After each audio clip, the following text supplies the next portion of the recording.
Do you have no sense of shame at all? Just what do you think you're doing here, Tony? Huh? What's going on, Valerie? I have no idea why you'd suddenly send me such an aggressive text like that. It's my dad's visitation, right? And the funeral is tomorrow, so I'm not sure what exactly you think is shameless about a son going to his own father's visitation. Oh, sure. Now you're the loyal and devoted son, are you? Maybe you should have shown your father a little more respect when he was alive. You never came around to visit him, so what makes you think you have any right to pretend like you care about him now? Never is a bit strong. Though I will admit that I haven't been able to get back home as much as I'd like. I presume you're also aware that I didn't have the best of relationships with my father. Oh yeah, I've heard all about the two of you. I thought so. My relatives were also well aware of the circumstance surrounding my relationship with my father, and for the record, I've met with my father plenty of times over the years. It just so happened that I mostly saw him at the homes of our relatives who live nearby. Despite the difficulties between us, it's not as if we had cut each other out of our respective lives. And since the visitation and the funeral are, in some sense, a sort of family reunion, I'd say there's no problem at all with me coming here today. Ugh, you're unbelievable. Like seriously, this is super gross. What are you doing? I'm sorry, Valerie, but you're going to have to be a bit more specific. What exactly am I doing that's so gross? Don't think I don't know. It's clear to everyone around you exactly why you're here right now. And that would be? Let me put this in the most delicate way I can. A broke high school dropout like you has no right to come to your father's funeral. Do I make myself clear? Actually, no. I don't really see why being broke or a high school dropout would preclude me from coming to my father's funeral. Care to elaborate? Do I have to spell it out for you? You're broke. You're a high school dropout. You're just here for money. Money? Yes, that's the only reason you bothered to come to the funeral. You're still not making any sense. I know that you're desperate to get your share of your dad's inheritance, but guess what? You're not getting any. So get out. There's nothing for you here. Inheritance? Did you by any chance find my dad's will? What will? Yeah, my point exactly. My brother and family told me that my dad passed away quite suddenly and hadn't had the opportunity to put together a will.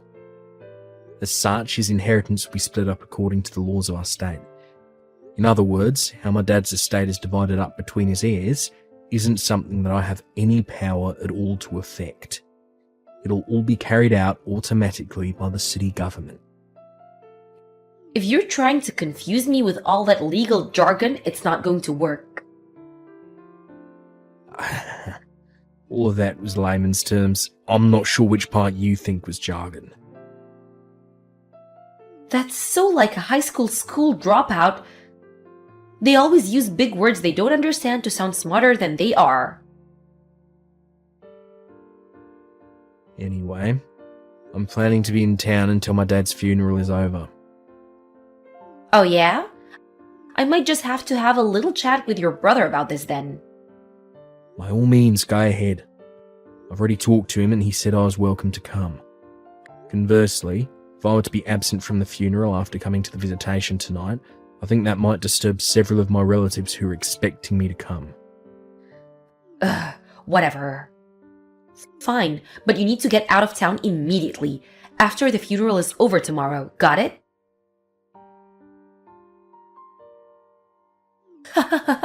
That's what you get? Valerie, would you mind explaining why you just dumped a bucket of water all over me? I may have let you come to the funeral, but a high school dropout has no right to sit in front with the family. You can sit in the back. You seem like you wouldn't be happy no matter where I sat. Well, duh. Besides, the visitation is over, and now the funeral is over, so you've got no more reason to stick around. Hurry up and get out of town like I told you to. As you wish. You can take care of things from here. And don't you ever show your face around here again. Tony, I'm so sorry. Hey, Ellen. Thanks for taking care of the funeral today. It was lovely. Where are you right now? In a hotel across the street from the airport. I was planning to stay the night here, so I already had a reservation. My flight isn't until the morning, so I'm just kind of killing time until then. But what's up? Why are you apologising to me all of a sudden? When I heard what happened, I had to apologise. During the funeral service, I looked around and noticed you weren't in your seat anymore. My wife told me that you'd gotten sick and went to the emergency room, and I completely believed her at first. And then at lunch, I was talking to some of our family about you. And they said that Valerie had dumped a bucket of water on you and kicked you out of the church. I'm so sorry it took me so long to realise what had happened. Don't worry about it, Alan. You've got nothing to apologise for. You had more than enough on your plate already with handling all the funeral arrangements. Be that as it may, I still need to take responsibility for what my wife did to you. Again, Tony, I'm so sorry for what happened. Oh, thanks for that, Ellen.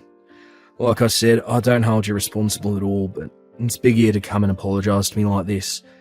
Although I have to say, there's something Valerie said that has me concerned. What did she say? She told me she thought the only reason I came to the funeral was to get my hands on Dad's inheritance. What? I bet that's a big part of the reason why she dumped water on me and kicked me out of the church. What the? How did she get that idea in her head? You're not even Dad's legal heir. Yeah, I was just as confused as you are. I don't know. I guess it would make sense that she didn't know all the details since she only married into the family. But no matter what I said, she refused to listen. She was so upset and excited about the whole thing that I was never able to give her a proper explanation. I'll see. But in any case, as long as Valerie is angry at me, it seems like my presence there would only cause more trouble than I've already caused. I know it's only been a short time since Dad died, and I hate to force this on you in such a difficult time, but is it alright if I leave everything from here on out to you? Yes, no trouble at all. Leave everything to me. I'm sorry about everything that happened, really, I am. I'll contact you again once things settle down over here. Gotcha. Thanks again, Alan. Talk to you later. I don't believe you, Tony. What are you doing back in town? I told you to stay away. Not that it's any of your concern, but I was visiting some old friends of mine. Liar! You're still after your dad's inheritance, aren't you? I suppose this has something to do with the fact that there's a meeting with the city about Dad's inheritance today. Obviously.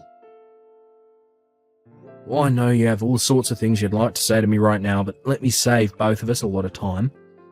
I'm meeting with my friends, and then immediately heading back home. What? Valerie, I was trying to tell you back at my dad's funeral, but you're under a huge misunderstanding.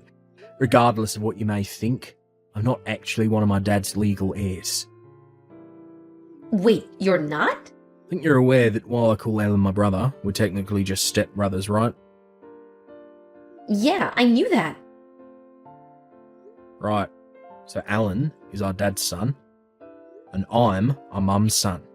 So when our parents married, both of us were already adults and had our own established lives. So since there's no need for financial support, I was never legally adopted by my dad. What this means legally, in the same way my brother wasn't entitled to any of my mum's estate when she passed away a few years ago, I'm not entitled to any of my father's estate right now. We were both fully aware of that from the very beginning. And since I have no rights to receive any of my dad's estate, there's no point in me attending the meeting with the city today. You're not fooling me. You're probably gonna camp out in front of City Hall to beg for money from your brother once the meeting is over. Why would I do a thing like that? I'm not really hurting financially or anything. Liar! I started up a company with a friend of mine 3 years ago. I'm currently serving as vice president of that company. Vice president? Not one to toot my own horn, but our company's doing pretty well. I think it's fair to say that I'm in a pretty high income bracket for people my age. Whoa! That's... really? But how? You dropped out of high school. The only reason you would do that is if you were super dumb. How did someone like you become the vice president of a successful company? I'd say that's a pretty ignorant view of high school dropouts. Excuse me? Sorry, I just got to my friend's house, so I'll be taking my leave here if you don't mind.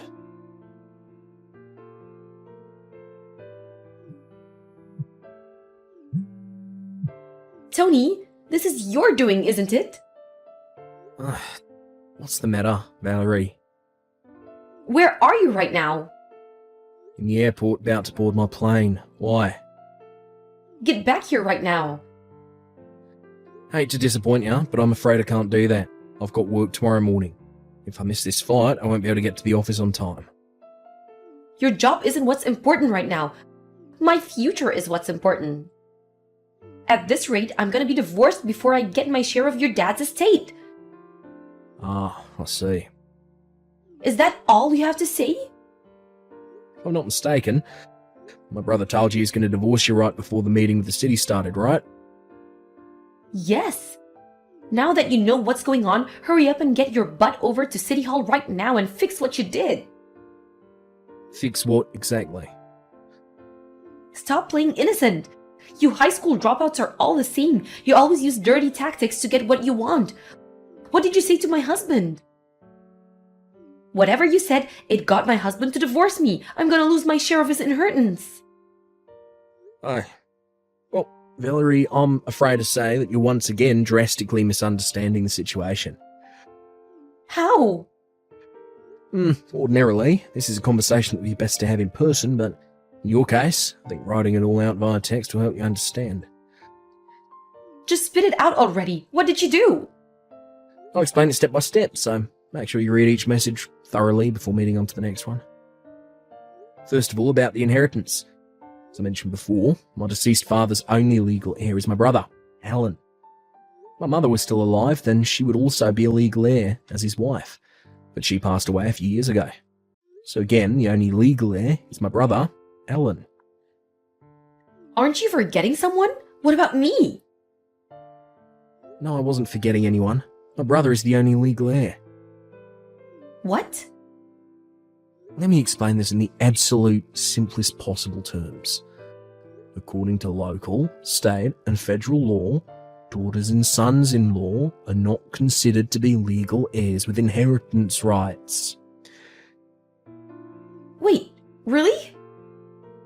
Name the event you're adopted as their legal child or written into their will as an heir, then yeah, it would be a legal heir with inheritance rights. As far as I'm aware, that didn't happen in your case. So once again, the only legal heir is my brother. Then why did he divorce me? If I was never gonna get any of the money, then what's the point in divorcing me? Well, I believe that my brother's divorcing you for reasons that have nothing to do with the inheritance. Then why? Ah, speak of the devil. Looks like Alan is trying to call me right now. Alan? Really? I'm sorry, but if you'll excuse me, I'm going to take this call. I'll message you when I'm finished. Sorry to keep you waiting, Val. According to my brother, as soon as he told you he was divorcing you, you ran away and locked yourself in your room before he had a chance to give you an explanation as to why.